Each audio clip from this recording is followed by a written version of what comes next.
নিয়েই দিন খাই, আমরা মৎস্যজীবী, আমাদের জন্য বেঁচে রয়েছে সমাজে বুদ্ধিজীবীরা। পূর্ব মেদিনীপুর জেলা মৎস্যজীবী উন্নয়ন সমিতি নতুন হয়ে সাধারণ মৎস্যজীবীর পাশে দাঁড়ালো।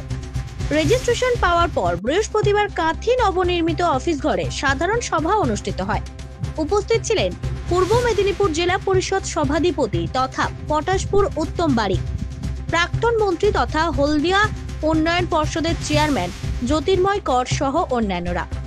পূর্ব মেদিনীপুর জেলা মৎস্যজীবী উন্নয়ন সমিতির সাধারণ মৎস্যজীবীদের ভোটে সভাপতি হিসেবে নিযুক্ত হন কাঁথি ১ নম্বর পঞ্চায়েত সমিতির বিরোধী দলনেতা আমিন সোহেল। সম্পাদক হিসেবে নিযুক্ত হন অজয় সাহু। প্রত্যেক ব্লক থেকে একজন করে মৎস্যজীবী কনভেনার গঠন করা হয়। পূর্ব মেদিনীপুর জেলা মৎস্যজীবী উন্নয়ন সমিতিতে বিধায়ক উত্তম বারিক ও প্রাক্তন মন্ত্রী জ্যোতির্ময় করকে উপদেষ্টা কমিটি রাখা হয়। আমাদের পূর্ব মেদিনীপুর জেলা মৎস্যজীবী উন্নয়ন সমিতি জেলায় যে নতুন সমিতি হলো, আমাদের আপনারা জানেন যে এই সমিতির মধ্য দিয়ে প্রতিটি ব্লকে আমাদের সরকারের প্রকল্পকে নিশ্চিতভাবে আমাদের এগিয়ে নিয়ে যাওয়া, মৎস্যজীবীরা যাতে একদম গ্রাসরুট অবধি যাতে মৎস্যজীবীরা নিশ্চিতভাবে সংস্থার পক্ষ থেকে নিশ্চিতভাবে যারা যাতে পরিষেবা পায়, এটুকুই আমাদের লক্ষ্য। না, এর সাথে কোনো রাজনৈতিক দলের যুক্ত নয়। নিশ্চিতভাবে আমরা পশ্চিমবঙ্গ সরকার, আমাদের পশ্চিমবঙ্গ সরকারের যে উন্নয়ন সেইগুলোকেই এগিয়ে নিয়ে যাওয়া আমাদের মূল উদ্দেশ্য, যাতে মানুষ ঠিকঠাকভাবে উন্নয়নটা পায়।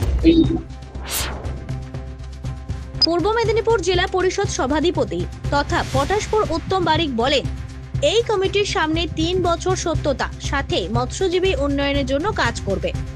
আগামী পুজো পর বড় বাপের সভা আয়োজন করা হচ্ছে।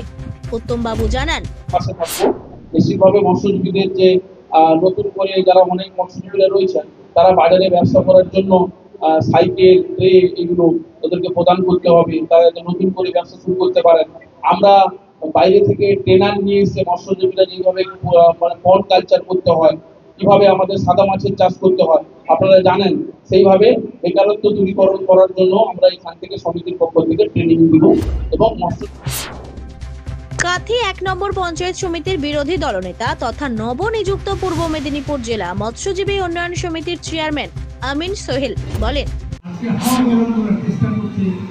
মাননীয় মুখ্যমন্ত্রীর বিরুদ্ধে, অভিষেক বন্দ্যোপাধ্যায়ের বিরুদ্ধে সাংসদ সার্বিকভাবে বাংলার বিরুদ্ধে, বাংলা ভাষার বিরুদ্ধে প্রতিবাদ করতে হবে।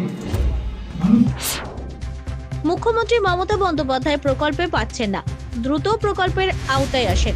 অ্যাজ ভিডিও আমার কাছে অ্যালটমেন্ট এলে আমি দিয়ে থাকি। এবার অ্যালটমেন্টের ব্যাপারটা উপর থেকে কিভাবে হয় সেটা তো আমি বলতে পারবো না, সেটা আমার ঊর্ধ্বতন কর্তৃপক্ষের সঙ্গে একটু কথা বলতে হবে।